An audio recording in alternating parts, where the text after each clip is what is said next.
에베소서 2장 말씀 보겠습니다. 2장 19절부터 22절. 에베소서 2장 19절부터 22절. 다 같이 한 목소리로 같이 읽겠습니다. 시작. 그러므로 이제부터 너희가 외인도 아니요 손도 아니요 하나님의 권속이라. 너희는 사도들과 선지자들 터 위에 세움을 입은 자라. 그리스도 예수께서 친히 모퉁이 돌이 되셨느니라. 그의 거울 안에서 건물마다 서로 연결하여 주 안에 성전이 되어가고 너희도 성령 안에서 하나님의 거하실 초소가 되기 위하여 예수 안에서 함께 지어져 가느니라. 아멘. 실은 18절에 보면은 이는 저희로 말미암아 우리 둘이 한 성령 안에서 아버지께 나아감을 얻게 하려 하십니다 라는 거예요. 여기 포인트는 뭐냐면 이방인과 유대인, 헬라인과 유대인, 혹은 유대인과 헬라인의 하나됨에 관한 것을 지금 얘기하는 거예요. 실은 이제 이거를 다른 말로 표현하면 한 세 사람이라고 표현하고 있는데, 한 세 사람이라는 자체는 우리가 생각하고 있는 것처럼 어느 날 갑자기 한 번에 되어지는 게 아니라, 우리가 말씀 9절의 맨 끝에 보면은 함께 예수님 안에서 지어져 가고 있다라고 하고 있는 거예요. 우리가 하나됨이란 자체는 지금 찬양이가 시온이랑 한 방에 같이 잔다고 하나가 되는 게 아니라, 하임이랑 찬양이 한 방에서 함께 잔다고 하나가 된다는 게 아니라, 중요한 거는 하나 되어감을 지어가고 있는 과정이다라고 얘기하고 있는 거예요. 그래서 보면 19절에 보면 그러므로 이제부터 너희가 외인도 아니요. 지금 여기서 얘기하고 있는 너희는 누구에게 가냐면 에베소에 있는 교인인데, 그 교인 중에 누구냐면 이방 크리스찬을 얘기하는 거죠. 외인도 아니요, 손도 아니요. 그러니까 손이란 자체는 뭐냐면 손님도 아니요, 오직 성도들과 동일한 시민이요 하나님의 권속이다라고 얘기하고 있는 거예요. 그러니까 그때 에베소의 교회 안에는 여러 가지 문제가 있었던 것 중에 뭐냐면 메시아닉 유대인들과 예수님을 믿는 이방인들 가운데 여러 가지 투쟁이나 문제가 있었다라는 걸 볼 수 있고, 서로 갈라짐이 있었다라는 걸 우리가 짐작할 수 있는 부분이야. 근데 중요한 거는 이 바울은 뭐라고 해요? 너희는 사도들과 선지자 터 위에 세우심을 입은 자다라고 얘기하는 거야. 사도들과 선지자 터 위에 세우심을 입은 자들이라고 얘기하고 있어요. 중요한 건 사도들과 선지자의 터는 어디냐면 바로 말씀인데, 구약 성경 토라의 근거에서 세움을 입었다라고 볼 수가 있는 거죠. 우리가 많은 사람들이 사도들이라고 얘기하면은 신약 시대에 나타났으니까 신약적인 새로운 관점으로 나타난 사람이라고 생각할 수 있겠지만, 더 중요한 건 뭐냐면 사도들은 그냥 새로운 관점이 아니라 구약 성경에서 예언된 토라에서 예언된 모든 성취를 가져온 분이 누구다? 성취를 가져오신 분이 누구다? 예수님. 그 예수님에 관한 것을 믿는 사람이 사도들인 거예요. 그렇죠? 그리고 선지자 터라는 건 뭐냐면 그거에 관한 예언을 담당했던 사람들. 심지어 모세도 뭐라고 얘기하냐면 선지자라고 얘기하고 있는 거예요. 다 선지자예요. 선지자라는 얘기는 뭐냐? 구약 성경 자체가 하나님의 예언으로 가득 담겨져 있다라는 거예요. 그러니까 너희는 그 터 위에서 세우심을 입은 자다라고 지금 사도 바울이 에베소에 있는 교인, 특별히 이방인들에게 얘기하고 있는 거예요. 그리고 유대인에게 얘기하고 있는 거예요. 그래서 그리스도 예수께서 친히 모퉁이 돌이 되셨다라고 얘기하는 거예요. 함께 지어져 가는데 가장 중점을 둬야 될 게 뭐냐면 예수님께서 모퉁이 돌이 됐다라는 거예요. 자, 모퉁이 돌이 어디예요? 모퉁이 돌. 이 건물이 지었는데 아치형을 지어져 가는데 여기 맨 끝에 있는 그 가운데 있는 돌이 바로 모퉁이 돌. 다른 말로 건축학적인 용어로 키스톤이라고 얘기하는 거예요. 키스톤.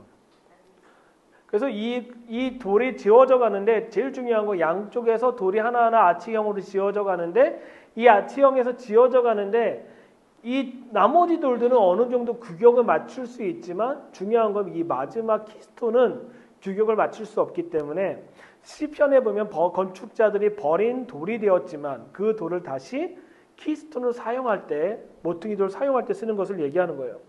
그래서 하나님께서는 이 예수님으로 말미암아 이 서로 달라서 다르게 서로 성장하고 있는 과정에 있는 이 이방인과 유대인의 하나됨을 주님 예수 그리스도 안에서 맞춰지고 있다라는 것을 지금 설명하고 있는 거예요.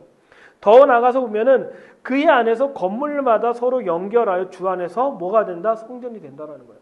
지금 우리는 예수님이 우리를 성전 삼고 계시지만 우리는 지금 현재 불완전한 성전인 거예요. 왜 제가 불완전이라고 하냐면 완전한 성전은 예수님이 이 땅에 재림하셨을 때 갖고 오는 거고 우리는 불완함이란 건 뭐냐면 불완전함이란 건 우리가 첫째 불완전한 존재이고 두 번째 우리 육신도 불완전한 존재이기 때문에 이 불완전함 속에서 완전함을 가져오실 예수님을 기대하고 소망하고 있다라는 거예요. 근데 중요한 거는 지어졌다가 아니에요. 그냥 불완전하니까 너희 기다려라가 아니라 뭐라고 표현하냐면 서로 연결하여 주 안에서 성전이 되어가고 있다는 거예요.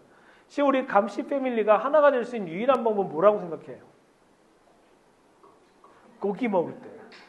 고기 먹을 때 이 불안함들이 완전함으로 이끌어간다고 하는 게 아니라 중요한 거는 여러분이 동의할지 동의하지 않을지 모르겠지만 엄마 아빠의 주축으로 우리는 하나의 감시 패밀리가 이루어지는 거예요. 좀 서류상으로 보면은 감시라는 그 성씨 아래 여러분이 하나로 모이고 있다라는 거예요. 그래서 우리는 그 연결이 되어서 주 안에서 성전이 되어가고 있는 과정에 있다라는 걸 얘기하는 거죠. 그래서 22절에 보면은 너희도 성령 안에서 하나님의 거하실 처소가 되기 위하여 예수 안에서 함께 지어져 가느니라고 얘기하는 거예요.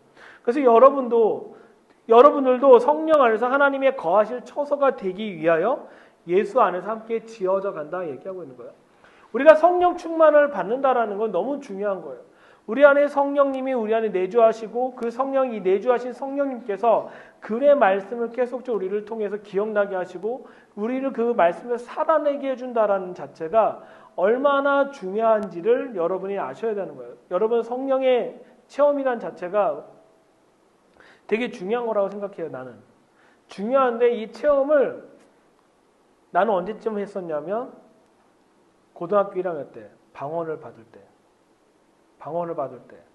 두 번째 체험은 언제냐면 정말 누군가가 죽일 만큼 미웠는데 버스 안에서 미웠는데 그때 예수님의 음성이 들렸던 것처럼 내가 너를 사랑하는 만큼 그 사람도 사랑한다는 얘기 듣고 그 미워했던 마음이 없어졌어. 그렇지만 내가 미워했던 마음이 없어졌다는 것은 그 사람을 용서했다가 아니라 그 사람을 향한 더 이상 그 사람이 때문에 내가 이렇게 됐어라는 얘기를 더 이상 하지 않고 나의 삶을 살 수 있도록 했던 부분이 있다는 거예요. 우리의 삶 가운데 이 성령님은 계속적으로 내주하셔서 그 성령님의 말씀을 통해서 우리가 살아내는데 많은 사람들은 성령의 음성을 듣는다고 하면서 뭘 터부시하냐면 성경을 터부시할 경우가 너무 많다라는 거예요. 성경을 읽지 않는 경우가 많다라는 거예요. 우리는 성경 안에서 성령의 음성을 들어야 되고 성령님의 말씀을 어디서 확증해야 되냐면 성경을 통해서 확증해야 된다는 거죠. 우리에게 영적으로 체험되어지는 것도 되게 중요하지만 더 그 체험되어진 것들을 말씀 안에서 어떻게 우리가 살아낼 것인가에 대한 것도 너무 중요하다는 것을 볼 수가 있어요. 그래서 우리가 예수 안에서 우리가 하나님의 거할 처소가 되기 위해서 예수님 안에서 함께 지어져 가는 것. 그러니까 하나님은 지금도 우리 안에 계시지만 하임이 안에 하나님 계시지만 중요한 건 그걸로 만족을 못해. 하나님은 뭐 하기 원하냐면 우리가 서로 연결돼서 함께 지어져 감으로 하나님의 거할 처소가 그 교회라는 그래서 요한계시록에서 보면은 성령과 신부가 오라 하는도다라고 했을 때 그게 예수님인데 하나님이신데 여기서 신부란 단어가 단수로 쓰여요. 단수로. 한 명. 그러니까 우리가 지금 여기는 성도들이라고 하는데 실은 하나님 입장에서 보면은 하나님 안에서 예수님 안에서 지어져가는 하나의 성도이고 교회이고 신부다라는 것을 볼 수가 있다라는 거죠.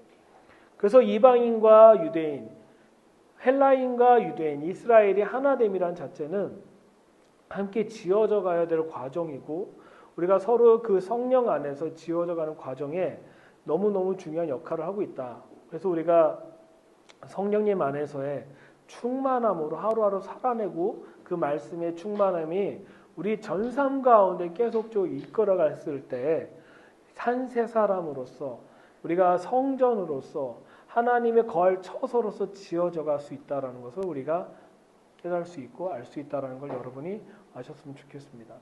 계속적으로 노프지원 안에서는 말씀이 중심이 될 것이고 성령님의 인도하심을 또한 구하게 될 것입니다. 하지만 중요한 건 우리 한 사람 한 사람이 하나님의 거할 처소가 되는 성전이 되어가는 것을 계속적으로 우리가 포커스를 잡고 살아내는 한 주간이 되었으면 좋겠습니다.